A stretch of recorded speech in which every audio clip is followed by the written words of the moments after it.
Salve, salve a todos online. Estamos aqui num momento muito especial. A gente vai começar a falar com a Carol, ex-aluna do projeto Griggs International Academy. Está conosco aqui de Harvard. Mas antes, Carol, se você nos permite, nós gostaríamos de o nosso professor, nosso diretor, senhor Ivanei Breda, vai estará orando por essa sessão. Você não consegue... como é que se fala? Você não consegue olhar para ele, né? Mas vou pedir ao professor Ivanei, eu vou usar a câmera aqui, vou pedir ao professor, por A gente gentileza. consegue virar para ver a sala ou Eu não? consigo, consigo Como assim, ó. a gente vai fazer? Consigo assim, Que ó. aí dá até pra gente. Dá pra. Não sei se o pessoal consegue me ver ou não. Oi, gente, tudo bem? Prazer. Não sei se estão me vendo ou não, porém. Perfeito, Carol. A gente está ao vivo aqui, estamos gravando. Professor Ivanei, Ótimo. fique à vontade para o senhor orar, tá?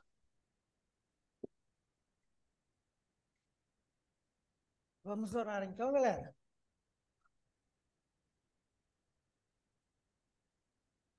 Senhor nosso Deus, queremos te agradecer os teus cuidados, queremos te agradecer a oportunidade também de estarmos aqui reunidos nesse momento e termos a oportunidade de aprender mais, praticar mais, e obrigado pelo talento que o Senhor proporcionou a cada um desses alunos. Que o Senhor possa estar presente, capacitando eles cada vez mais. De uma maneira muito especial, abençoe a Carol, que ela possa ser instrumento das tuas mãos, que o Senhor possa sempre estar ao lado dela também. Te pedimos essas bênçãos em nome de Jesus. Amém, Senhor. Obrigado. Pode filmar para mim, Gustavo, enquanto antes de sentar? Carol, você está vendo os alunos aqui, agora eu quero que... Então, A gente e está aí, falando em gente, português, muito calor Carol? em Brasília? Opa, pode falar, professor? Perfeito. Perfeito. Carol, eu combinei com os meus alunos de mandar uma... A gente é tão grato por você estar conosco.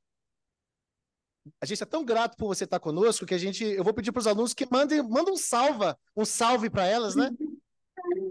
Mande um salve para ela, com muito carinho aqui para galera, pela galera aqui de Brasília. Manda um salve aí, ó. Ei, eu estou enrolando meu português, ó. Eu queria registrar. Me ajuda aqui, Gustavo. Eu preciso sentar, senão eu vou. Depois a gente mostra a galera aqui. Carol, deixa eu só seguir um protocolo aqui. A gente está recebendo muito carinho aqui da nossa direção. E fazer um evento desse não é fácil. Eu queria registrar, primeiramente, o agradecimento a Deus e a Carol. Também registro, também, além da presença do professor Ivanei, diretor do Colégio Adventista da Asa Sul, a vice-diretora, a professora Giza, está conosco. Mas, além disso tudo, uma equipe enorme que participou dessa live, eu queria registrar.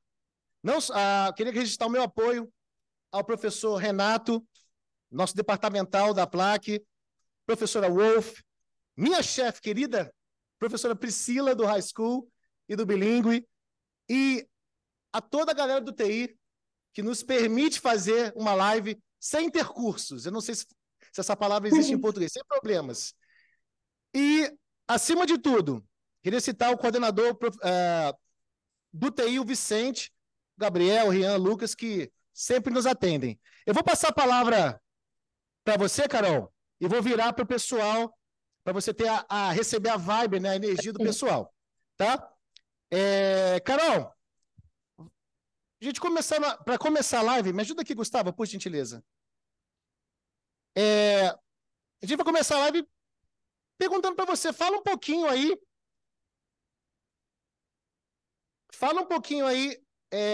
você foi aluna da Rede Adventista de Ensino, fez o programa do High School e foi admitida em Harvard. Fala para essa turma querida do High School. E essa live ela vai atingir não só os alunos do High School, mas todo um público interessado em participar desse projeto. Projeto que nós somos, talvez, a segunda ou terceira maior unidade em toda a rede adventista, na quantidade de alunos e na qualidade também.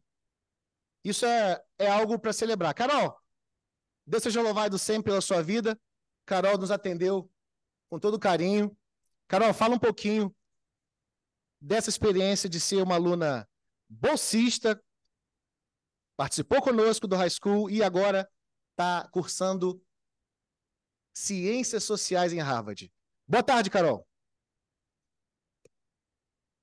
Obrigada, professor, pelo convite. Super feliz de estar aqui com vocês, gente. Tem alguém que estava aqui no ano passado, quando eu estava aí na escola? Ah, boa, legal. Ah, que massa, que legal, bastante gente. Legal. Ah, foi super legal estar aí. E que bom que tá dando para a gente conversar de novo agora um pouco virtualmente. Então, se vocês quiserem fazer pergunta, alguma coisa, podem só levantar a mão. Acho que tem alguma logística aí de passar o microfone, mas se vocês quiserem fazer enquanto eu vou falando, podem super ir me interrompendo. É, Agora comecei agora, 2 semanas atrás, o segundo ano da faculdade, então estou super no comecinho. É, a experiência no Griggs, no programa de high school, foi uma experiência super legal. Acho que é uma experiência muito diferente do ensino médio, né? Vocês que estão agora vivendo sabem muito falar isso, da diferença que é fazer o ensino médio e fazer o high school ao mesmo tempo, né? É, é uma abordagem muito diferente para a educação e eu gostei muito da abordagem do high school. Acho que algumas coisas que, para mim, me ajudaram muito foi...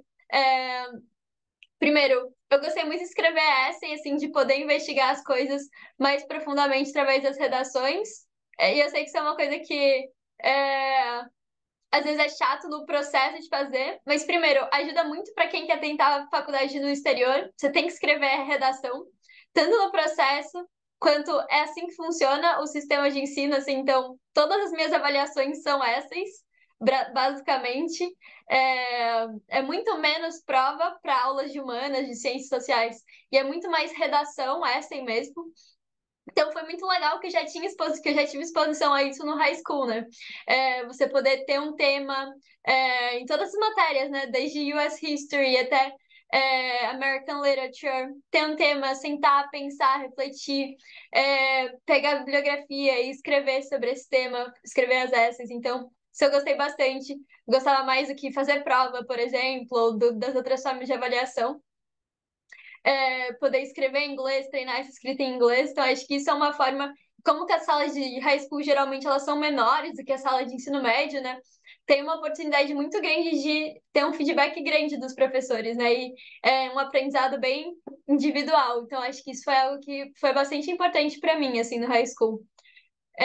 Explorar outros temas, assim, que eram que a gente não explorava no ensino médio. Acho que o ponto de literatura para mim foi forte, porque não sei se vocês sentem isso, mas acho que uma coisa que eu sentia bastante é que a literatura no currículo brasileiro, ela é muito você aprender a história da literatura, né? A gente tem que aprender, tipo assim, essas são as escolas literárias.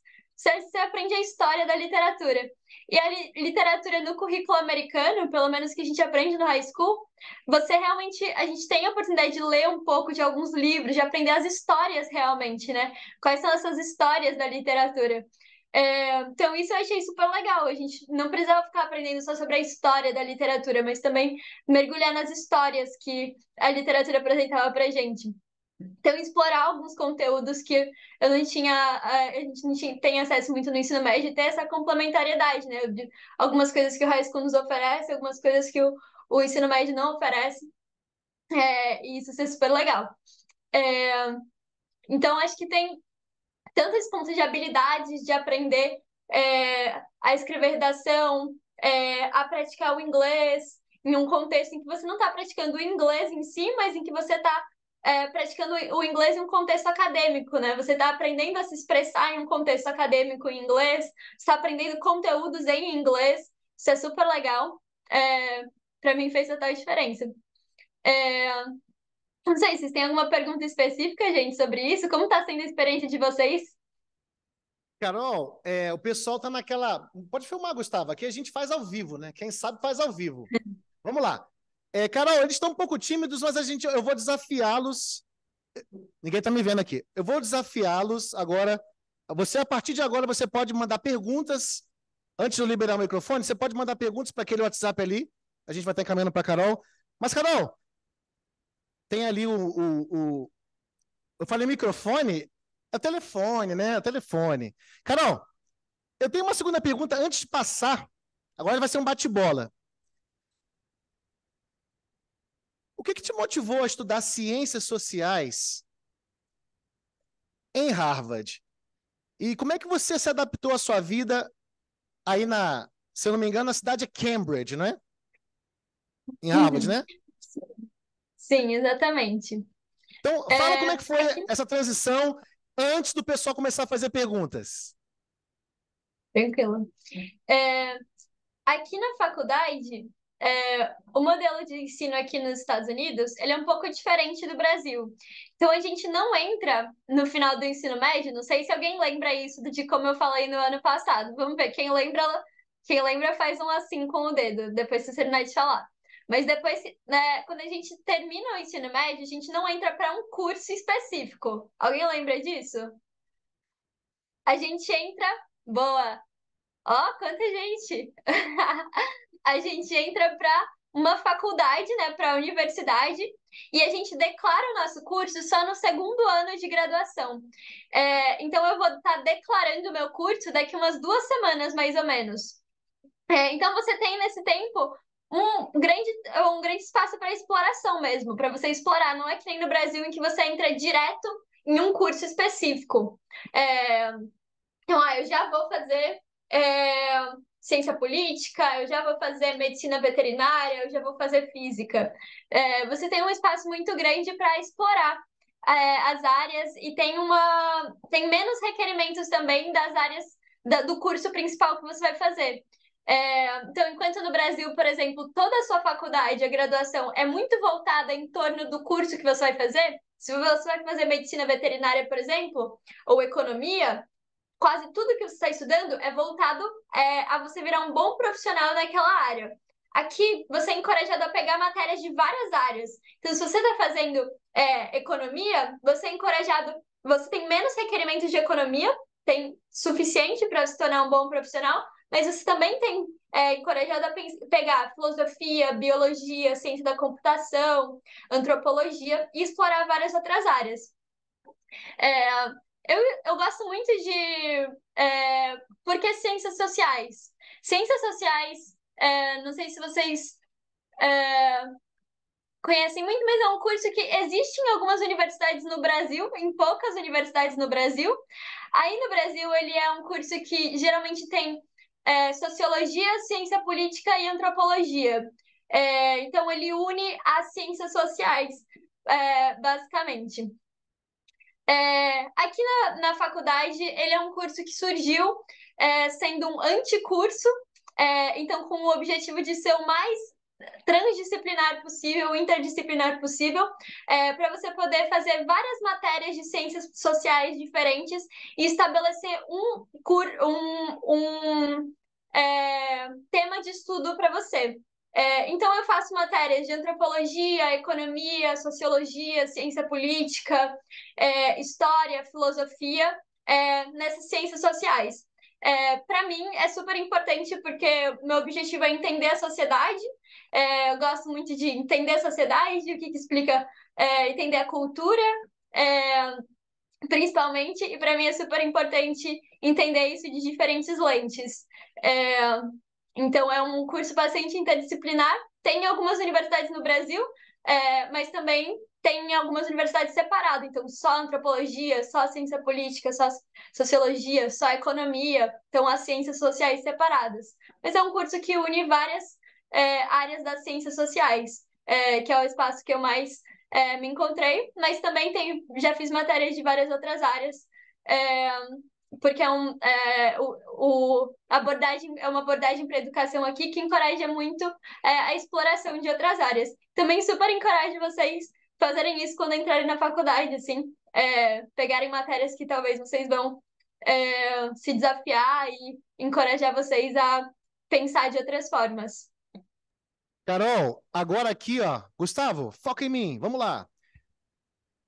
Agora, eu fiquei maluco com as perguntas aqui. Um monte de gente mandando pergunta. A primeira pergunta para você, ó. Pergunta bem fácil, Carol. Muito fácil. Ó, Júlia Castanho, o que você fez para entrar em Harvard além do high school? Perguntinha ótima. Legal. A última vez que eu fui aí, eu falei mais sobre isso do processo de entrar. Como faz para aplicar para uma universidade no exterior. Não sei se vocês lembram. Mais ou menos. É, Então, é um processo holístico, não é um processo como vestibular no Brasil, mas que envolve vários requerimentos. Então, envolve desde as notas da escola, é, em toda a parte da sua escola. Também envolve as extracurriculares, que é uma parte muito importante do processo, que é tudo que você faz fora da escola. Então, isso pode ser projetos de impacto social, projetos pessoais, pode ser serviço comunitário, pode ser pesquisa, pode ser esporte, arte, pode ser qualquer coisa, as extracurriculares, que você faz fora da sala de aula. Isso envolve prêmios que você ganhou, às vezes prêmios que você ganhou por causa da sua extracurricular, então às vezes você fundou alguma coisa, ou às vezes você fez uma pesquisa e apresentou em uma feira de ciências, às vezes você ganha prêmios por causa disso, ou às vezes você só fez Olimpíadas, por exemplo, do conhecimento, Olimpíadas de matemática, Olimpíadas de história, e ganhou prêmio por causa disso. Então, essa parte das extracurriculares e dos prêmios também é importante. Além disso, também pede as cartas de recomendação, que são cartas dos professores de vocês, dos professores e diretor da escola, ou diretora. Então, cartas de recomendação também.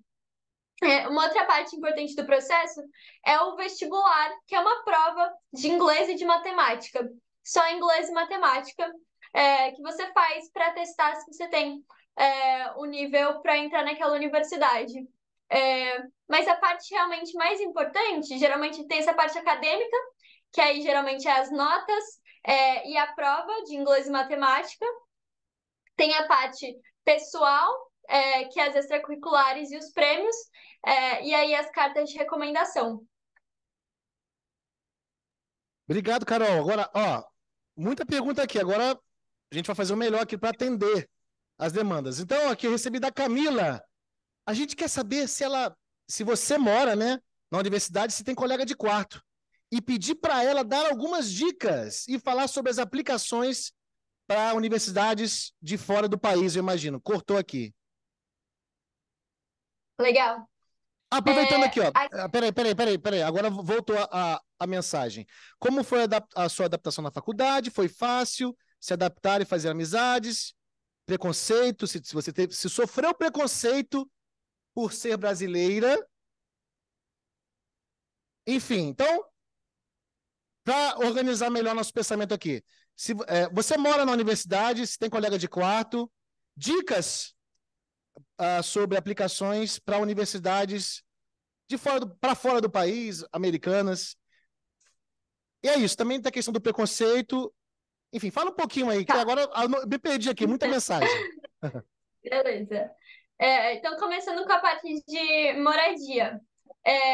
Isso depende de cada universidade. A maioria das universidades... A regra geral para as universidades estadunidenses você mora no campus.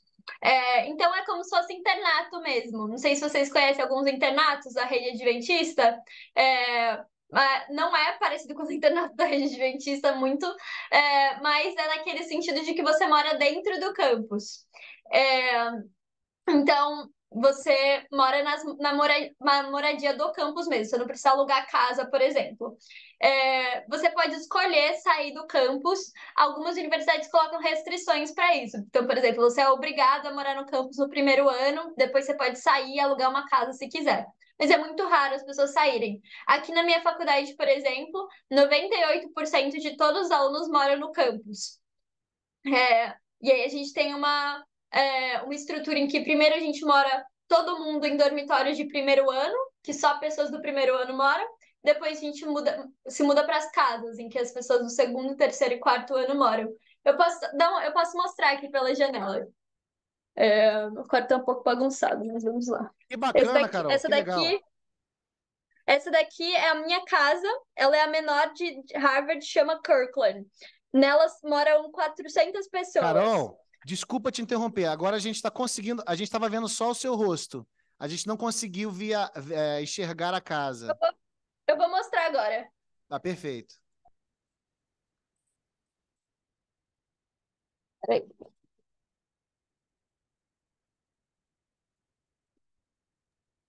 Ó, sente só a vibração da galera aqui na minha sala. Tá dando pra ver?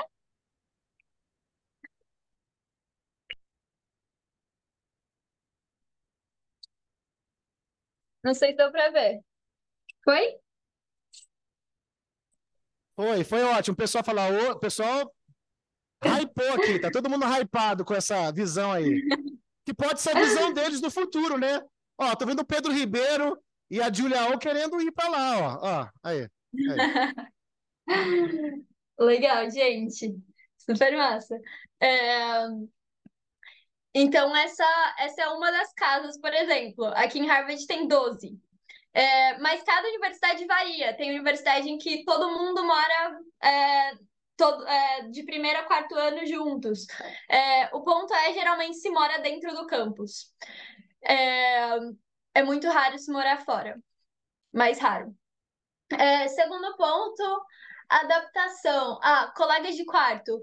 Sim, eu no caso não tenho um colega de quarto, o meu quarto é só para mim, mas eu tenho colegas que moram comigo, no caso a gente mora num arranjo são 3 quartos e um banheiro. Então tem duas meninas que moram nos outros 2 quartos e o banheiro a gente compartilha. No ano passado a gente eram 6 pessoas, cada uma com um quarto, e a gente compartilhava o banheiro. 2 meninas e 4 meninos. Aí a gente morava. Na verdade, um quarto era compartilhado, uma menina e um menino, e o banheiro a gente compartilhava. Então depende do arranjo. Mas eu tive sorte assim de não compartilhar o quarto, geralmente se compartilha o quarto. Sobre preconceito. Aqui especificamente é um campus muito global, com muita gente. Também é uma parte dos Estados Unidos muito progressista, em que preconceito contra imigrantes é um pouco mais difícil. Se você for para lugares como Flórida, preconceito contra imigrantes é muito mais comum. Então, aqui onde eu moro, por exemplo, Cambridge, é um lugar com muitos imigrantes e é um lugar que é muito difícil, assim, é muito mais raro ter preconceito contra imigrantes. Então, nesse espaço, assim, de norte dos Estados Unidos, onde tem mais as universidades, assim, é um espaço bem progressista mesmo. Isso vai mudar muito se você for para universidades mais para o sul. Então, eu tenho amigos que são de universidades mais para o sul e a situação é um pouco mais difícil em questão realmente de preconceito.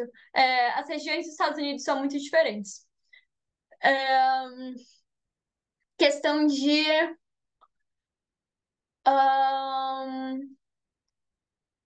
E Boston, inclusive, é o segundo lugar que mais tem brasileiros nos Estados Unidos. É Boston, uma das cidades aqui do lado de Cambridge, inclusive chamada Framingham, é só de brasileiros praticamente. As placas da cidade são em português, tem escola português e inglês bilíngue pública, então tem muito brasileiro aqui. Tem realmente muito brasileiro em Boston. E tem muito imigrante de todos os lugares.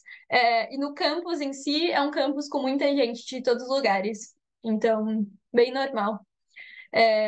E é uma coisa positiva, assim, uma coisa que acrescenta para você. Sobre dicas para aplicação, assim, acho que nesse momento é realmente vocês começarem a construir a aplicação de vocês, dependendo de em qual momento vocês estão, assim.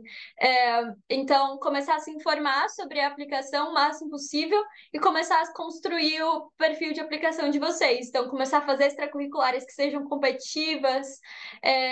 Se tiver muita gente interessada em candidatura para a universidade, vocês podem começar um clube de aplicação para os Estados Unidos aí na universidade de vocês. Clube da Application.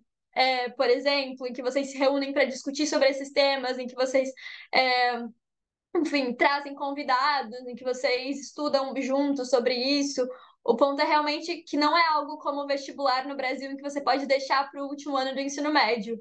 É algo que você precisa construir desde cedo no ensino médio. Não vou falar desde o primeiro ano do ensino médio, porque se você já passou do primeiro ano do ensino médio, você consegue construir isso ainda, mas é muito difícil você conseguir chegar no terceiro ano, no final do terceiro ano do ensino médio e fazer, a não ser que você já tenha feito extracurriculares, que você já tenha feito outras coisas e aí consiga enviar uma candidatura organizada. Mas se você estiver em outro momento do ensino médio, assim, se você está no segundo ano, se está no primeiro ano, está no começo do terceiro, começa a construir a sua candidatura, começa a construir suas extracurriculares, começa a fazer extracurriculares competitivas, começa a estudar bastante sobre o processo, começa a investir no seu inglês, começa a pensar nas provas, estudar para as provas. Precisa pensar nisso ativamente, principalmente construir um perfil sólido de extracurriculares e de prêmios. Carol, eu vou mudar a dinâmica, vou deixar a galera bem hypada. Olha, foca em mim, foca em mim. Vou deixar a galera bem hypada daqui a pouco, mas ó, é... pode, pode, preciso, pode deixar, pode deixar. Galera, eu vou filtrar algumas perguntas para Carol agora. Esse filtro é muito respeitoso e assim, Carol, você não precisa dar detalhes, mas tá pipocando algumas perguntas relativo à sua manutenção. Eu vou ler aqui um trecho que eu posso ler Super sem nenhum problema tranquilo, para você. Vamos lá. super tranquilo. Pergunte a ela a questão da manutenção financeira. Como é que você consegue se manter aí sendo bolsista? E eu vou falar uma coisa para vocês, gente, com muito respeito. Na UFRJ eu fui bolsista. A luta é muito grande para se manter fora do Brasil. A professora Aline também já viveu fora do Brasil. Porém, os frutos que você colhe são muito grandes. Você não precisa entrar em detalhes, Carol, mas como é que é a sua luta para você se manter aí em relação à questão financeira e fazendo um gancho? Você consegue trabalhar no exterior? Foi uma das perguntas. Você consegue trabalhar aí paralelamente? Foi a Camila que perguntou também.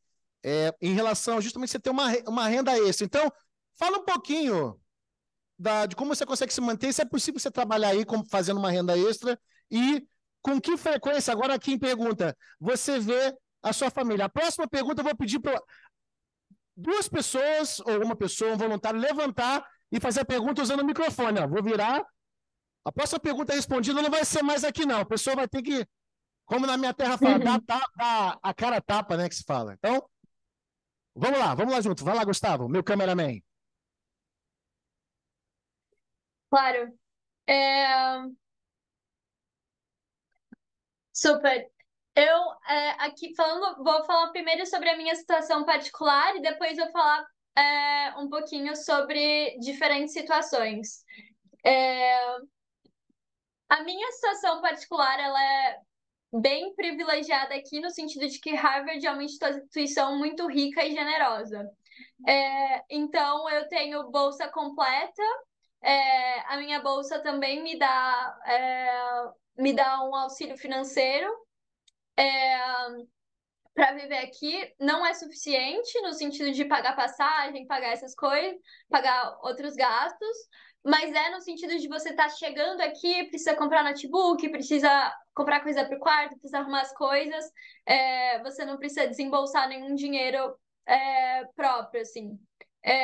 Então, quando eu cheguei para cá, por exemplo, meus pais não tiveram que desembolsar nenhum dinheiro próprio, eu comprei a passagem de ir para vir, Harvard cobre absolutamente tudo, seguro-saúde eu tenho, uso muitas vezes o seguro-saúde, remédio, tudo coberto, consulta médica, enfim, tudo da universidade também, enfim, tudo é coberto. Coisas que não são cobertas, e aí tem esse dinheiro extra que é insuficiente durante o semestre. Pelo seu visto de estudante, você pode trabalhar até 20 horas por semana. Tem muitos trabalhos no campus. É muito comum trabalhar no campus e tem muitos trabalhos disponíveis que pagam bem. bem no sentido acima do salário médio, do salário mínimo, e também que você não precisa fazer muita coisa para ganhar aquele serviço. Assim. Então depende também do que você quer fazer. Então depende também do estado. Mas aqui em Massachusetts o salário mínimo, por exemplo, é X e aí é $15.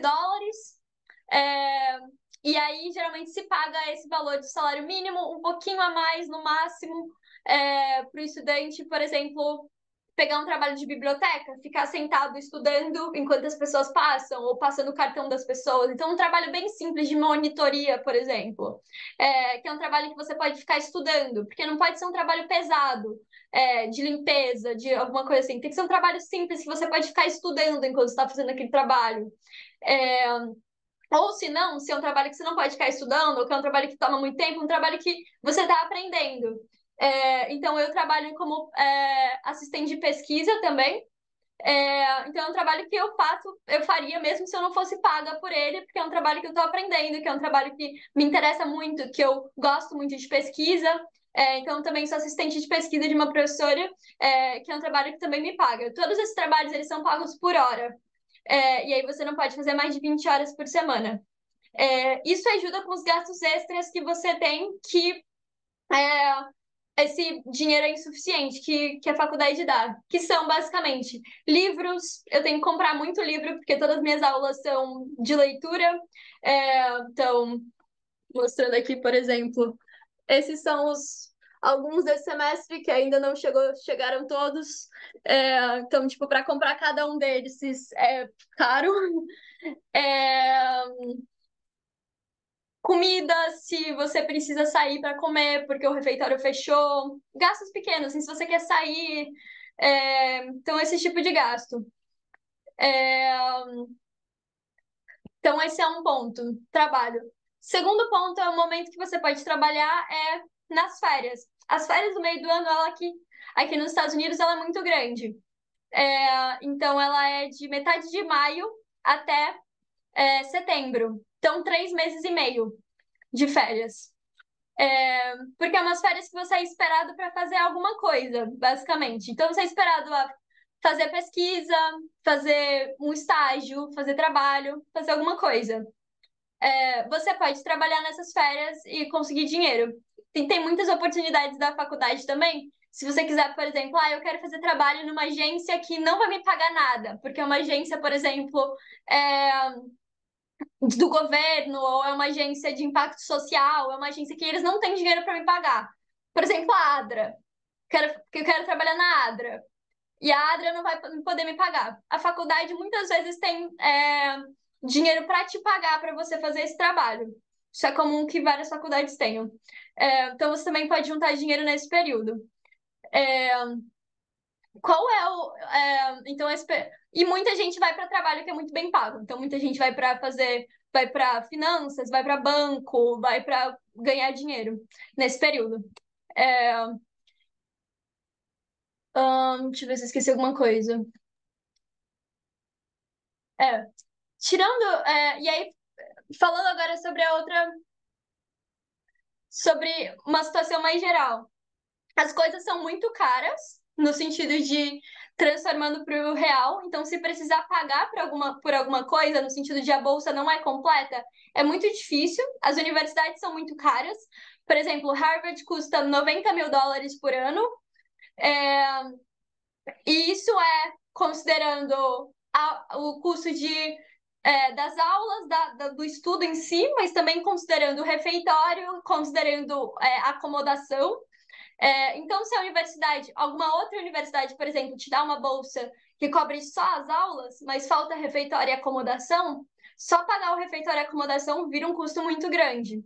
Às vezes, te dão todo esse valor, mas falta o seguro-saúde, que é algo muito pequeno. Mas só pagar o seguro-saúde, convertendo para o real, vira algo muito grande. Então, essas coisas, por causa do valor do dólar, acabam virando coisas muito grandes. E no início, às vezes, é mais difícil. Quando você já está aqui, se estabelece por um tempo maior, tem muitas oportunidades de trabalho. Então, ser assistente do professor em uma aula, as aulas todas precisam de assistentes do professor, os professores todos precisam de assistente para corrigir trabalho, corrigir tarefa, ajudar a conduzir aulas, sessões pequenas de aulas. Tudo isso é pago. Então, as universidades costumam ter bastante recurso também para pagar os alunos. E depois que você encontra trabalhos e consegue fazer eles durante o semestre, acaba ficando mais tranquilo. Mas é uma rotina puxada também de trabalhar enquanto você está fazendo isso. E acaba dependendo muito da sua bolsa. Então, eu acho que é isso que eu posso falar sobre mais um pouquinho da minha experiência. Mas é super possível, procurando universidades que ofereçam bolsa completa, principalmente. E em questão de se manter aqui, tem vários trabalhos no campus, isso é permitido pelo visto, é encorajado, é muito comum os alunos fazerem, e também durante o semestre, durante a metade do ano, tem umas férias longas que também dá para trabalhar por um grande período e juntar dinheiro em firmas muito bem reconhecidas, se você quiser juntar dinheiro. Sobre ver minha família, eu acabei de passar 3 meses e meio no Brasil. Eu literalmente vim para cá há 20 dias atrás. Inclusive, fiquei em Brasília por grande parte desse tempo, nesse meio do ano. Fiquei um tempo por aí. Então, Perfeito, Carol. Interessante que, fazendo um gancho rapidinho, eu sei que você deve estar ocupada, provavelmente com outros compromissos acadêmicos, mas assim, estão perguntando aqui, a Kim está perguntando para mim aqui, ou melhor, para você, quantas línguas você fala e se teve algum método de estudo que você usa, que você acha que é importante para todo mundo saber aqui, inclusive eu também, né? E fazendo um gancho, tem algum voluntário ou voluntária que quer perguntar? O Pedro queria perguntar coisas do Grêmio, né, Pedro? Levanta aí, tá? Então, quantas línguas você fala? E o Pedro vai fazer uma pergunta para você relativo a alguma coisa ao Grêmio. Pode virar a câmera, Gustavo. legal. Ele vai fazer a pergunta antes? Aí, boa. Oi. Tá me ouvindo? Tô. Então, tudo certo. Eu queria perguntar quanto a se um trabalho no Grêmio Estudantil do colégio contaria como uma atividade extracurricular. E outra coisa é mais na questão de por onde que você entraria em contato com Harvard. Se eles têm um site, se você tem que mandar tipo um e-mail, se é uma unidade presencial. Como que você efetivamente faria essa sua inscrição, esse processo todo? Obrigado. Legal. Boa pergunta. E Peraí, o você método pode de ficar estudo, aqui, né? Pedro, porque eu tenho follow-up questions. Tá. Rapidinho. Você queria entrar em contato para quê? Exatamente, só para eu poder guiar minha resposta. Digo, por onde você fez sua inscrição, por exemplo? Eu imagino que você vai Tá, ok, para fazer o aqui agora. SAT Entendi a e pergunta. tudo. Entendi a pergunta. Beleza. Falando sobre o Grêmio, super conta, extracurricular super legal.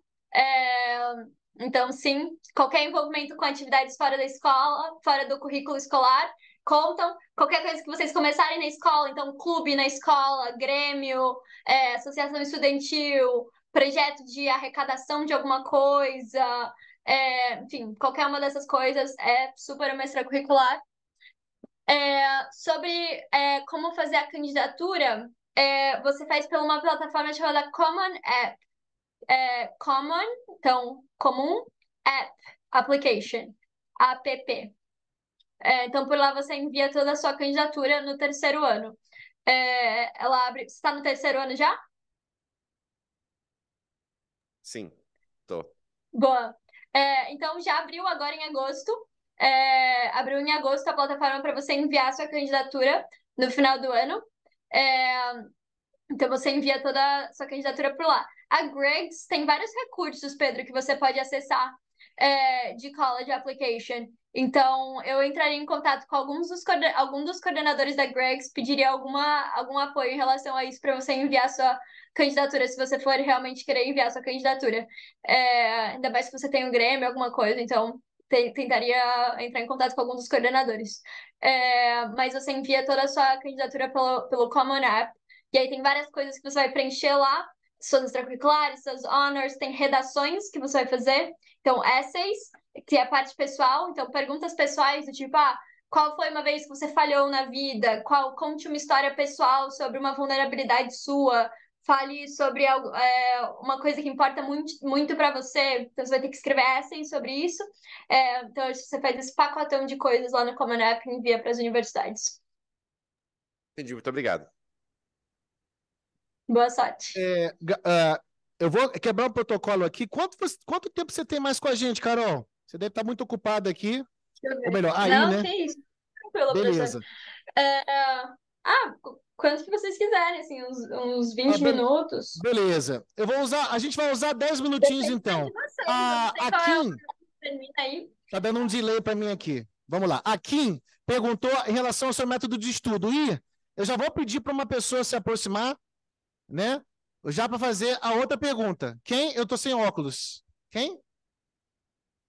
Eu tô sem meu óculos. Quem gostaria de fazer uma pergunta? Senão, eu vou liberar a Carol daqui a pouco. Professora Aline? Então, vamos lá. A quantas línguas você fala, Carol? E também, a questão do... quantas línguas, né? Faltou, né? Quantas línguas e a metodologia de estudo? Que metodologia que você usa? Boa. Quantas línguas? Gente, só falo inglês e espanhol, assim. Não falo outras línguas, não. Eu já comecei a aprender francês, porém parei. No ensino médio, então não falo mais línguas. É, Sobre como eu aprendi, eu acho que, tipo, o mais útil para mim realmente foi imersão no idioma, assim. Então, ouvir muita música, ouvir muito podcast, muita série, ler. Então, tentar ficar o mais imerso possível no idioma, falar bastante. Então, tentar consumir o máximo de conteúdo em inglês. Isso me ajudou bastante. Metodologia de estudo depende muito para qual tipo de estudo, assim. Tem alguma matéria específica que a pergunta pensou? Que a pessoa da pergunta pensou? A Kim tá falando aqui. Quer falar com ela aqui, Kim? Não? Nessa hora a timidez bate. A Kim tá perguntando metodologia. Você tem algum método específico, né, Kim? Para aprender mais rápido, para memorizar, isso que você quis perguntar? Mais ou menos isso? Tá tímida, né? Eu também ficar. Alguma Tudo bem. metodologia que você usa, Boa. enfim. Eu sou bem, assim, a minha ideia de educação é bem contra memorização, por isso eu me dei muito mal no ensino médio. Não me dei mal no sentido de notas ruins, mas me dei mal de eu não vi a hora de acabar. Então, eu não consigo oferecer nenhuma metodologia nesse sentido de ajudar ninguém a aprender mais rápido ou memorizar coisas, porque eu não acho que é isso que vocês deveriam fazer e nem que deveria estar sendo pedido de vocês. Então, eu sinto muito que muitas vezes é, o espaço em que vocês se encontram e também era o espaço em que eu me encontrava.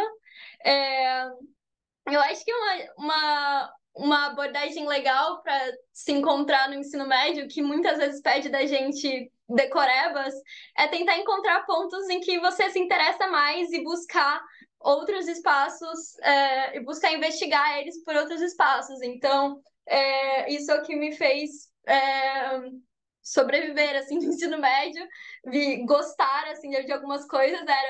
Putz, estou estudando sobre isso e nossa, gostei muito desse assunto, vou ler um livro sobre ele, vou assistir um documentário sobre isso, vou ouvir um podcast, tentar se aprofundar em algum tema que você gosta, começar a tentar descobrir assuntos acadêmicos que você gosta, paixões que você tem interesse, e tentar explorar isso fora da sala de aula também. As extracurriculares foram um ponto super importante para mim no ensino médio, não só para a application, e assim, a application foi um resultado disso, mas também porque eu podia explorar pontos que eu tinha muito interesse, descobrir interesses meus fora da sala de aula.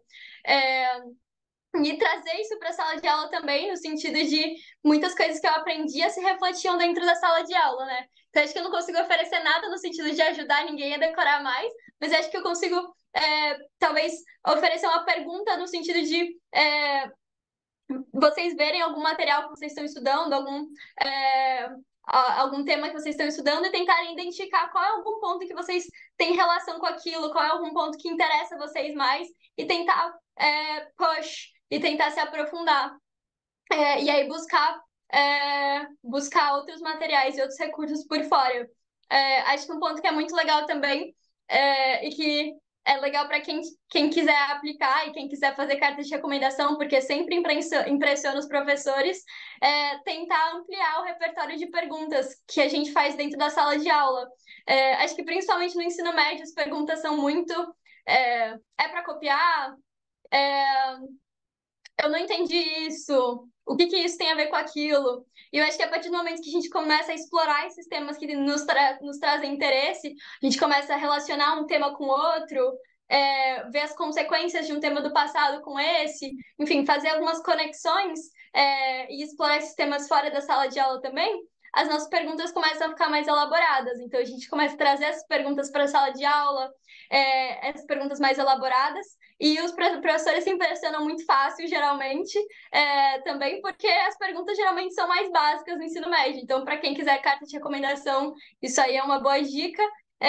E também é uma boa dica porque cria um diálogo legal com o professor e cria uma forma de explorar os temas na sala de aula legal, porque você consegue estabelecer uma profundidade maior nos conteúdos, que não vai ser útil, talvez, para o vestibular, mas vai ser super importante em vocês tentarem explorar assuntos que importam para vocês, que é ultimately o que importa realmente.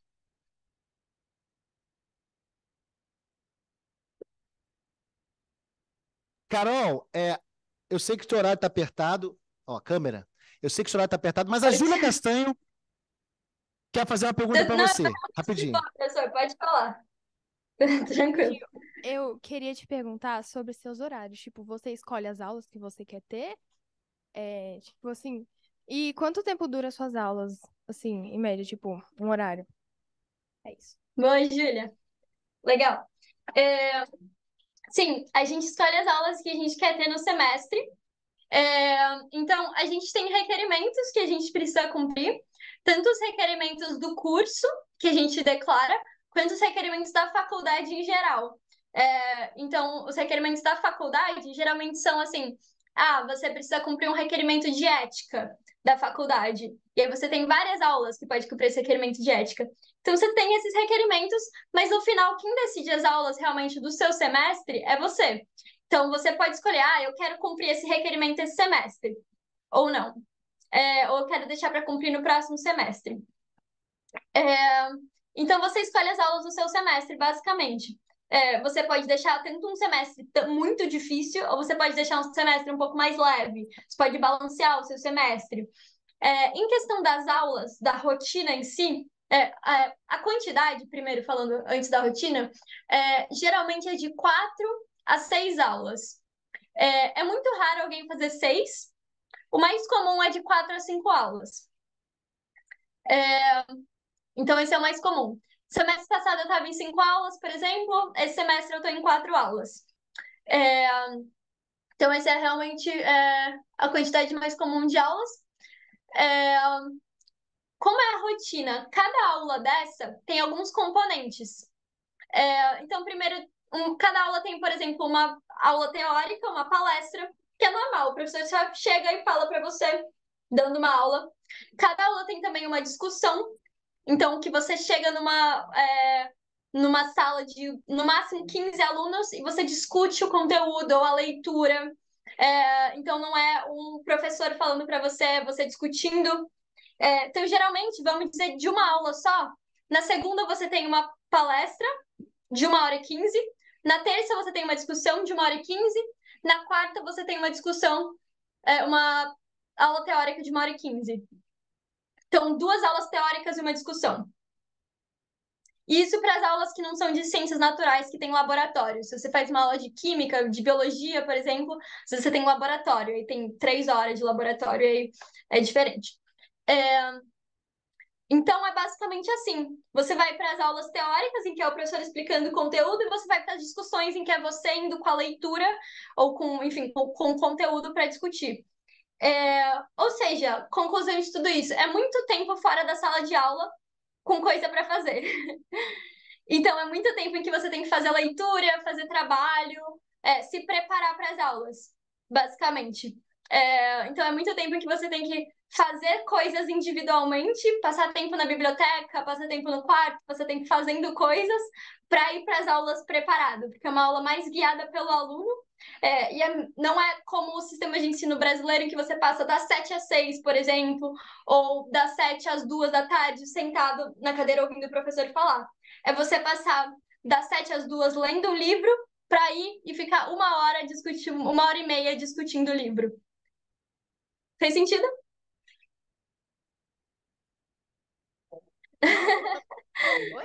Tá tudo bem já, né, Júlia? Sim, tá respondido. Obrigada. Carol, o tempo está acabando. Eu tô assistindo o pessoal desanimado. Manda energia positiva para Carol aí, ó. Dá um grito aí, ó.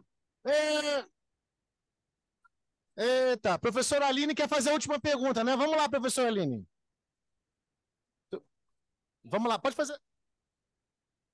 Oi, tudo bom? Tudo bem, eu sou a Aline, professora? eu sou professora. Ela tá ouvindo? Eu sou a Aline, eu sou professora também do high school, igual o Emerson. Na verdade, eu tenho 3 perguntas. Eu não sei se eu faço uma de cada vez.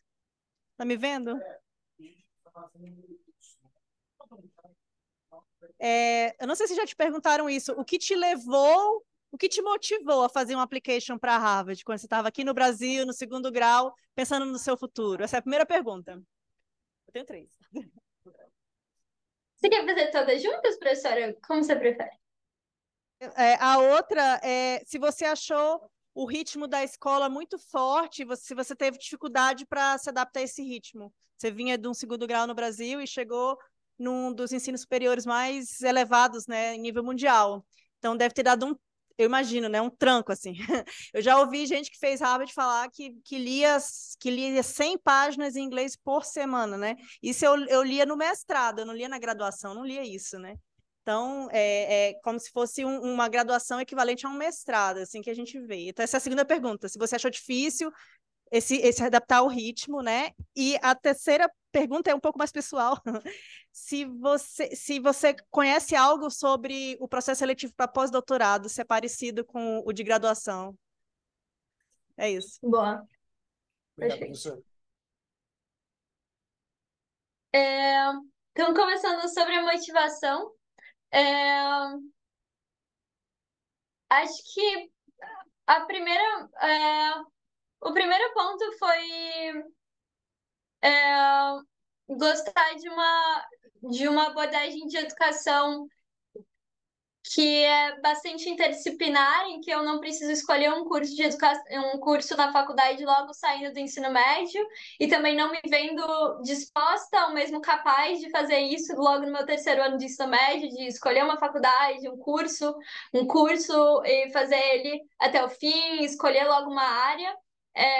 Hoje eu já vejo que eu poderia ter feito isso e poderia ter mudado de área depois, poderia ter me comprometido com cursos mais abertos, como o curso de Ciências Sociais do Brasil, claro.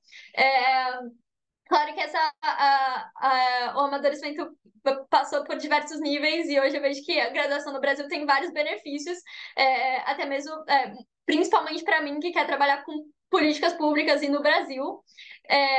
Então, uma graduação no Brasil com certeza faria muito sentido. Então, até às vezes difícil justificar uma motivação para aplicar para cá.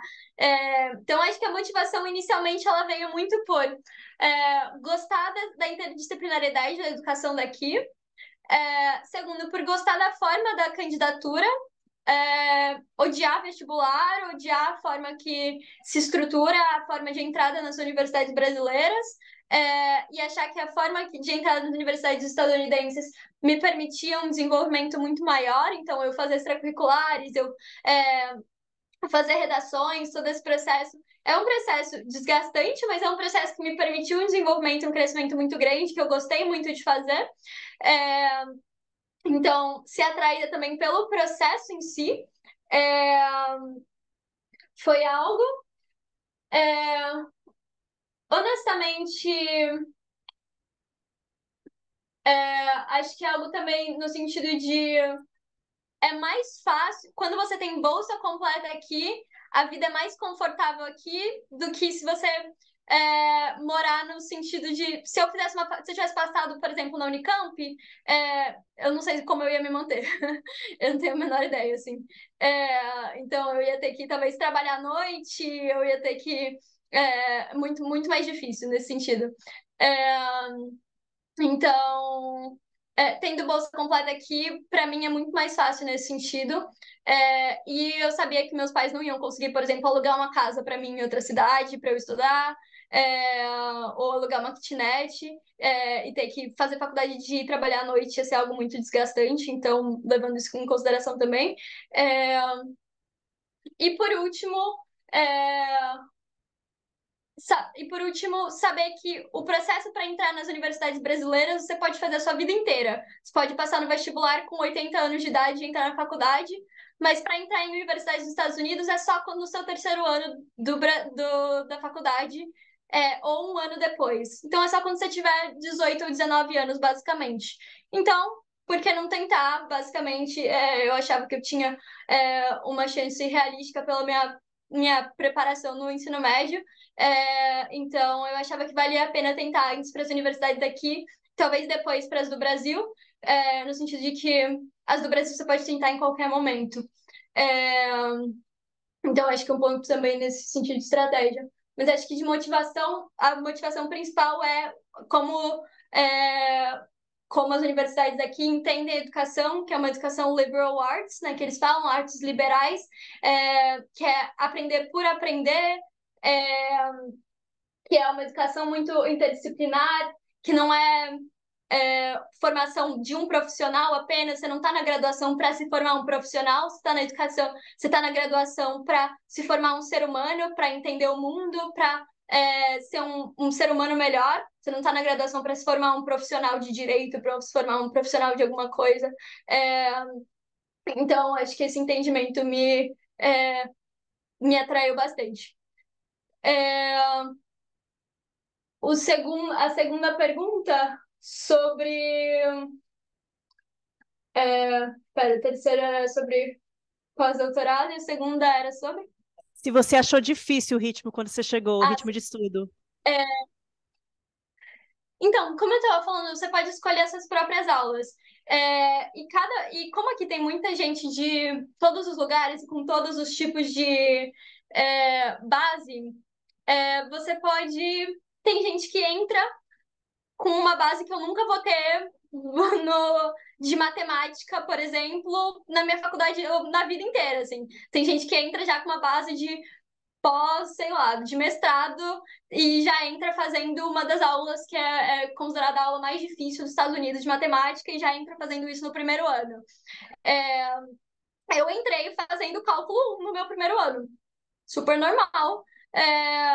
A maioria dos estadunidenses não fazem cálculo 1 no primeiro ano, porque eles já aprenderam isso no ensino médio. A maioria deles já pulam para cálculo 2. Mas eu não fiz no ensino médio, então eu fiz cálculo 1. Então, vai da sua base, assim. Se você já fez, se você... tem gente que, aqui nos Estados Unidos, eles escolhem as matérias que eles querem fazer no ensino médio, né? Então, tem gente que sabe tudo sobre ciência da computação, mas nunca estudou, porque fez muito no ensino médio, mas nunca fez uma matéria de sociologia no ensino médio. Então, as bases são muito diferentes em matérias diferentes. Então, eu pego matérias que são consideravelmente difíceis e avançadas no sentido de ciências sociais, mas eu pego matérias muito fáceis de exatas, assim, porque eu estou fazendo uma de estatística esse semestre, por exemplo, e a matéria introdutória de estatística. Porque eu nunca fiz estatística antes no meu ensino médio. E tem gente que já chega sabendo muito estatística, sabendo muita matemática, fez pesquisa sobre isso antes e já vai para uma aula muito mais em cima. Mas no sentido de você não conseguir seguir mesmo as aulas introdutórias, isso não acontece, assim, tem muito suporte, você tem muitos recursos, tem muito, por exemplo, as aulas são bem individualizadas, assim, são muito pequenas, você tem acesso em todos os momentos tem plantões de dúvidas, tem muitas tarefinhas que você tem que ir fazendo para você ir sendo avaliado e você ir pedindo ajuda. Ninguém fica para trás, tipo assim, se você falta uma aula, 2 aulas, você já é chamado na sala do professor para conversar sobre o que está acontecendo. Então não tem como você simplesmente não acompanhar, assim, é só se realmente não quiser. Então, uma questão de, tipo, dificuldade muito grande, ou se você escolher uma coisa que é, tipo assim, eu tô no cálculo 1 e aí nesse semestre eu vou pegar uma matéria super avançada de mestrado de matemática, e é completamente sem noção. Então, tem para todos os níveis. Você pode escolher a matéria que quiser, não é uma grade fixa.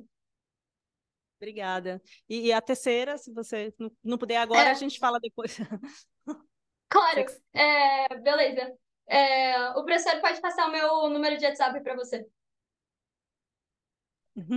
Obrigada, viu? E sucesso. Tranquilo. Carol,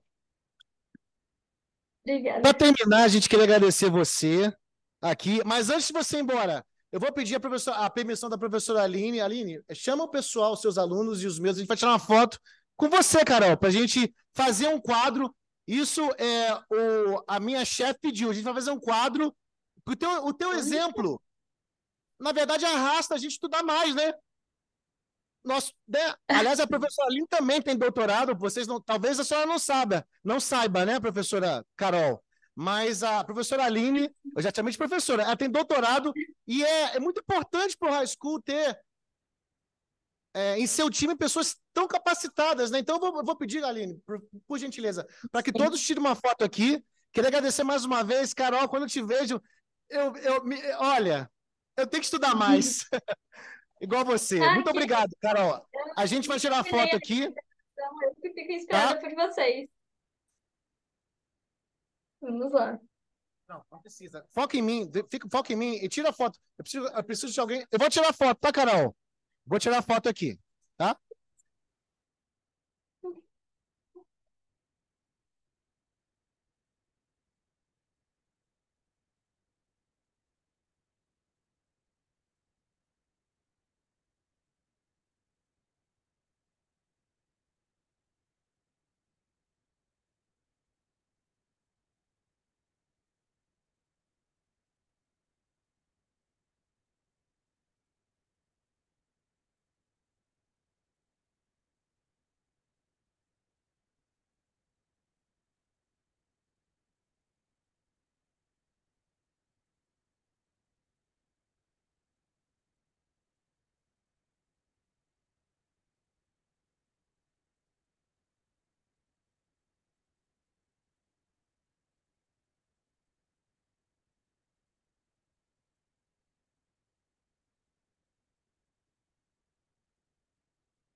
Carol, eu vou te mandar foto. Deus abençoe você, a sua família. E até a próxima. Obrigada, gente, por me receberem na sala de vocês. Foi um prazer. Eu não tô Super te escutando, obrigada. mas ó, um beijo. Tchau.